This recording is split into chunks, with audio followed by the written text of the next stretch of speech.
Hey yo, what's good? It's your boy Kurt, and today we have another reaction, no? Napakatagal na simula ng huli tayong nakinig sa artist na to, no? And marami siya yung nag-request na mag-react tayo dito. I mean, kahit di kayo mag-request na mag-react talaga tayo dito, papakinggan ko talaga to, no? Again, Shay, no? Naglabas siya ng bagong kanta. I feel like taon na ata ang lumipas bago siya naglabas ng huli niyang kanta, no? Ang title is Opo. Nag-post na siya nito sa social medias niya. Sa socials niya na ilalabas itong kantang to. So, medyo na-delay lang tayo or nakalimutan tayo sa araw, pero I mean, again, I already saved the date, no? And dito na tayo. Opo, no? Really excited. Without no further ado, let's get it. Sabi ng nanay ko, anak, itigil mo yan. Wala kang mapapala, kaka-computer mo dyan. Di nga maintindihan, Okay. pero okay lang yan. Okay. Sabi ng tatay ko, anak, itigil mo yan. Wala kang mapapala, mag-aral ka na lang. Di niya maintindihan, Okay. pero okay lang yan. Pasensya na, matigas ulo, umuko sa... Shay ba yung kumakanta? What? Hindi ko napansin, no? Okay, ulit natin. Parang ano no? Parang may gusto siyang iparating, no? Na, parang ano, no? Parang, kumbaga, parang mag-oo ka lang, wag-opo ka lang. Pag sinabi sa'yo ng nanay mo na parang itigil mo na yan sa mga ginagawa mo. Pero, meron kasing ibang bata, no? Na alam na nila, na alam nila yung potential nila sa isang bagay, no? Na alam nila kung saan sila mag-excel. Pero yeah, tingnan natin kung yung iniisip ko ba yung magiging tema ng kanta. Sabi ng nanay ko, anak, itigil mo yan. Wala kang mapapala, kaka-computer mo dyan. Di nga maintindihan, pero okay lang yan. Sabi ng tatay ko, anak, itigil mo yan. Wala kang mapapala, mag-aral ka na lang. Di niya maintindihan, pero okay lang yan. Pasensya na, matigas ulo, umuko sa umpisa, pero ginawa ko pa rin to sa dulo. Sorry, gusto ko kasi talaga, hindi ko papabayaan ang aking eskwela. Kaya wag kang mag-alala. Ang ganda nung umpisa, nababalanse ko pa. Kahit yayain ako ng kaklaseng magkating ay hindi nagpapadala. Kaso lang sa paglipas ng panahon, ihip ng hangin o iba, o di merong pang-enroll na iyong padala. Sa Dota yaking nadala. Kaya okay. Sabi ng nanay ko, anak, itigil mo yan. Ayan, no? Parang ano, no? Parang relate na relate yung generation ko, no? Sa tema niya dito. I mean, kasi ngayon, wala naman ng masyadong computer shop, eh. 'Di ba? Karamihan sa mga kabataan hindi na naranasan yung ganyang ganyang setup, no. Karamihan ngayon nag-gaming or online sila sa mga smartphone sila, pero dati, no, pag may pera, no, iniipon pa 'yan para lang pumunta ng computer shop. Na nga, sabi niya dito, na noong una nababalanse ko pa. Pero nung dumating pati yung pang-enroll ko na pandodota ko na, no. So, something like that, na medyo relatable tayo in a way, pero hindi naman siguro ganito grabe, no? Pero yeah, I mean, ano ba, parang gusto ba sabi nga dito na na kahit na ganun yung nangyari nung umpisa, parang may napatunguhan yung ginagawa niya, kasi parang na-apply pa rin niya sa buhay niya ngayon. Kasi marami ng ngayon, no? Marami ng parang pwedeng pagkaitaan or pwedeng maging trabaho mo, or like for example, like mga esports, 'di ba? Mga sa gaming, sa mga ganitong klaseng tournament, or sa I mean social media, or like mga streamers na nag-gaming. I mean, hindi naman yan sikat noon, eh. Hindi siya kilalang bagay na mapupuntahan mo pag yung nahihilig ka sa computer or nahihilig ka sa gaming, 'di ba? Laging inisip sa iyo, tangina, inubos mo yung oras mo sa computer shop, ganyan, no. So parang napaka unknown territory pa nung ganong scene noon, 'di ba? So I mean, iba na kasi ngayon eh, pero I mean nung noon nga yung bandang mga generation bago ngayon. Makatanda naman natin. Wala kang mapapala, kaka-computer mo dyan di niya maintindihan. Pero okay lang yan. Sabi nung tatay ko, anak, itigil mo yan. Wala kang mapapala, mag-aral ka na lang, di niya maintindihan. Hey. Pero okay lang yan. Pasensya na, matigas ulo, umuo sa umpisa, pero ginawa ko pa rin to sa dulo. Sorry, gusto ko kasi talaga, hindi ko papabayaan ang aking basta wag ka na mag-alala. Ang ganda nung umpisa, nababalansi ko pa. Nais ko lang naman kasi talaga mangyari ay gumawa ng kanta. Kaso lang sa paglipas ng panahon, sa battle rap na napunta, ito ang inyong anak na inyong minahal, andun ang pinagmumura. Kaya sabi ng nanay ko, anak, itigil mo yan. Wala kang mapapala sa kakarap mo dyan, di niya maintindihan. Pero okay lang yan. Sabi nung tatay ko, anak, itigil mo yan. Wala kang mapapala, mag-aral ka na lang, di niya maintindihan. Pero okay lang yan. Oh, okay.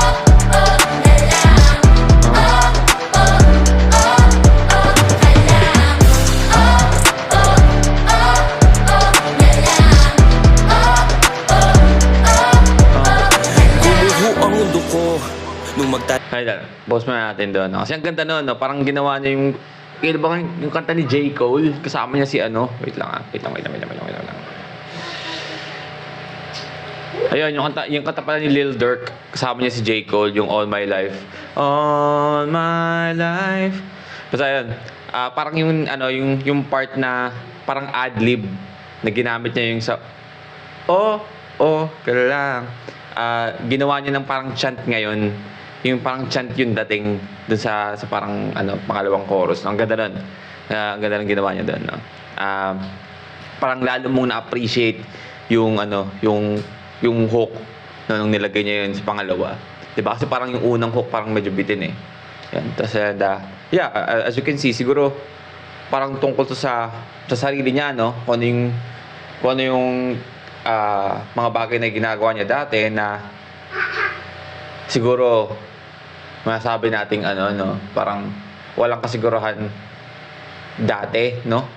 Kasi dati pag puro ka gaming and yung pagkanta parang suntok sa buwan na sumigat ka parang like ilang porsyento lang yung chance na mapansin ka or magkaroon ka ng karera doon sa ginagawa mong yun, no?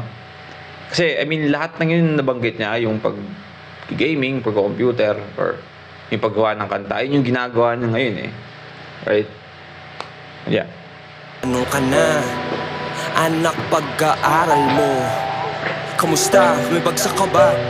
Marami. Dalawa lang ang aking napasa. Joke lang ma, paano babagsak? Di naman nag-enroll talaga. Gumuho ang mundo ko nung magtanong ka na. Parang parang yung kung hindi ka papayagan magpalato ka na. Tapos pag nakita, at least may tattoo ka na. Parang ganun parang ganun yung sense. Anak, yung pagrarap mo, kamusta? Nananalo ka ba? Palagi? Ano ba yan? Nagtatanong ka pa?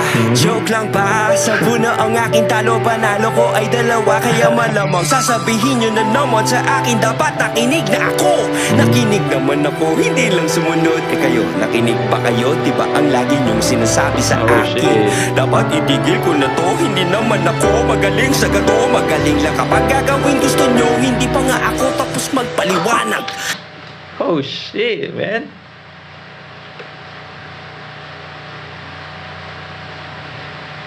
Damn, boy. Real talk, man. Hindi na agad ang sagot minsan kahit hindi pa nga ako bumabanat. Hindi na agad nakakalungkot pero ako ay nakangiti pa rin dapat. Kasi kapag nagsimangot ako yari lagot. Opo di dahil merong respeto, opo dahil takot. Opo para tapos na agad, para wala nang gulo. Opo kasi di ba ako'y bastos kapag ang sagot ko ay hindi niyo gusto. Opo na lang, opo hanggang nakatira pa ako sa inyo. Kayo ang magulang at anak lang ako. Matanong ko lang bakit choice ko pa to mismo aking pagkabuhay. Kayo ang nag-decision. God damn, boy. Taka na yung pag-change ng beat, man. Taka na. Nagwawala. But yeah, man. Goosebumps ako sa sa biglang naging pinatunguhan ng kanta, no? I mean, na-expect ko na magiging ganito yung tema niya. No, kasi parang opo lang siya ng opo noon kasi parang yun yung parang no? Parang yung tingin dati, lalo na ng mga magulang kasi parang nasuntok sa buwan, no? So parang opo ka lang ng opo pero ginagawa pa rin, no? Marami naman siguro tayo gumawa niya ng kabataan tayo, no? Pero parang ang iniisip ko kasi papatunguhan is parang, pero like, tinan nyo naman, men. May pinatunguhan naman, diba? I mean, hindi man yun sa kagustuhan yung pamamaraan, pero may pinatunguhan naman. Pero men, men, boy. Tapos gusto nyo pa kayo rin masunod sa mga gagawin ko ngayon. Wala ba akong kwentang anak? Dahil dito sa aking mga sinasabi, sana nga kaya ko to sabihin lahat. Kaso sa isipan ko lang lahat to nangyari, wala eh. Sabi ng nanay ko, Nice. anak itigil mo yan. Wala kang Alam niyo yung sitwasyon na yung dati, bata ka pa sa mapagalitan ka. Tapos after kang pagalitan yun, doon ka na lang sa sulok, yung nagmukmuk ka na lang or umiiyak ka na lang. Di ba parang gumagawa ka sa isip mo ng senaryo na paano kaya kung sumagot ako, no? Paano kaya kung gato yung sinabi ko? Tayo na. Paano kaya sabihin ko yung lahat ng gusto ko sabihin, like, ilabas ko yung puso ko, no? Sabihin ko sa kanila lahat. No? Pero I mean, like, let's be honest, naman natin lahat, no, na hindi maganda yung papatunguhan, no? Pag sumagot ka ng gano'n, no? papala sa ginagawa mo dyan. Di niya maintindihan, pero okay lang yan. Sabi ng tatay ko, anak itigil mo yan. Wala kang mapapala, mag-aral ka na lang. Di niya maintindihan, pero okay lang yan.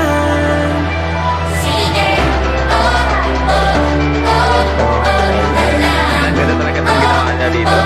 Parang naglagay siya ng parang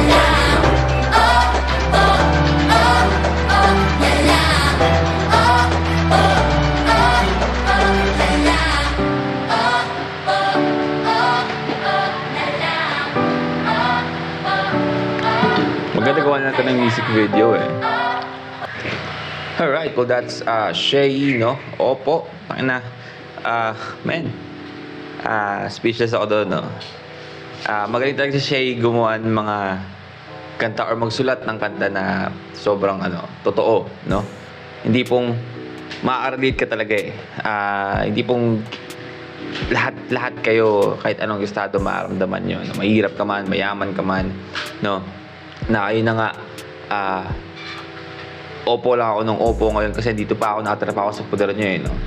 I mean, pag sumagot ba ako ng hindi, pag sumagot ako ng hindi, bastos agad, no?